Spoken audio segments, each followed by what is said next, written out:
നമസ്കാരം.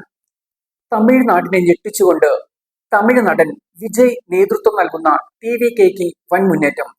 തമിഴ്നാട്ടിലെ പരമ്പരാഗത രാഷ്ട്രീയ പാർട്ടികളായ ഡി.എം.കെയും എ.ഐ.ഡി.എം.കെയും ഞെട്ടിച്ചാണ് ടി.വി.കെയുടെ മുന്നേറ്റം.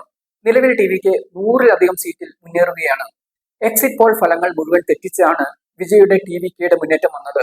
എക്സിറ്റ് പോളുകൾ ഡി.എം.കെയുടെ വിജയമാണ് പ്രവചിച്ചത്. സ്ത്രീ വോട്ടർമാർക്കിടയിൽ വിജയ് വലിയ സ്വാധീനം ചെലുത്തിയെന്ന് ഫലങ്ങൾ തെളിയിക്കുന്നു.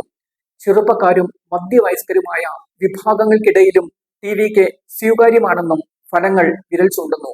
കൊളത്തൂർ നിയോജക മണ്ഡലത്തിൽ മുഖ്യമന്ത്രി എം.കെ. സ്റ്റാലിൻ ടി.വി.കെ സ്ഥാനാർത്ഥി വി.എസ്. ബാബുവിനേക്കാൾ പിന്നിലാണെന്നത് ടി.വി.കെയുടെ ജനസ്വാധീനത്തിന്റെ തെളിവാകുന്നു. തെരഞ്ഞെടുപ്പ് വിജയത്തിൽ ആഘോഷിക്കാൻ ഡി.എം.കെ ആസ്ഥാനത്തുയർത്തിയ പന്തലുകൾ ആദ്യ ഫലസൂചന വന്നപ്പോൾ തന്നെ ഡി.എം.കെ പ്രവർത്തകർ അഴിച്ചുമാറ്റി.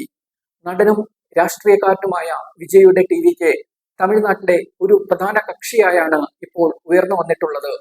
234 നിയമസഭാ സീറ്റുകളിലേക്കുള്ള വോട്ടെണ്ണലാണ് ഇപ്പോൾ നടക്കുന്നത്. ഡി.എം.കെ നിലംപരിശാകുന്ന സൂചനകളാണ് ഉയരുന്നത്. തമിഴ്നാട്ടിലെ ഭരണകക്ഷിയായ ഡി.എം.കെ 3-ാം സ്ഥാനത്തേക്ക് പിന്തള്ളപ്പെടുമ്പോൾ എ.ഐ.ഡി.എം.കെ ഒരു തിരിച്ചുവരവിന്റെ പാതയിലാണ്. 80ഓളം സീറ്റുകളിൽ എ.ഐ.എ.ഡി.എം.കെ മുന്നേറ്റം തുടരുകയാണ്. 2021 നിയമസഭാ തെരഞ്ഞെടുപ്പിൽ ഡി.എം.കെ സഖ്യമാണ് സീറ്റുകൾ തൂത്തുവാരിയത്. 159 സീറ്റുകൾ നേടി ഭൂരിപക്ഷമായ 118 എന്ന സംഖ്യ ഡി.എം.കെ എളുപ്പത്തിൽ മറികടന്നു.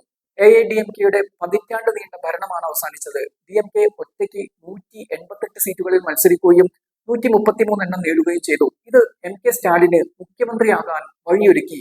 എ.ഐ.ഡി.എം.കെ നേതൃത്വത്തിലുള്ള സഖ്യം 75 സീറ്റുകൾ നേടി.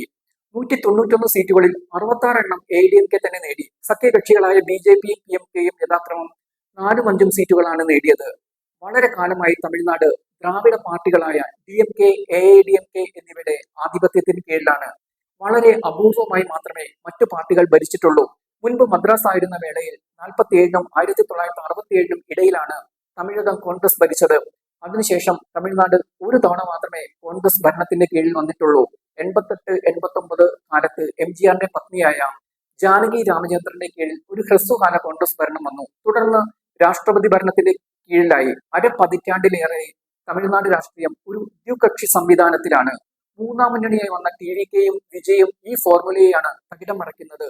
ഇക്കുറി ടി.വി.കെ ഭരണമാണെന്നാണ് ആദ്യകാല ഫലസൂചനകൾ തെളിയിക്കുന്നത്.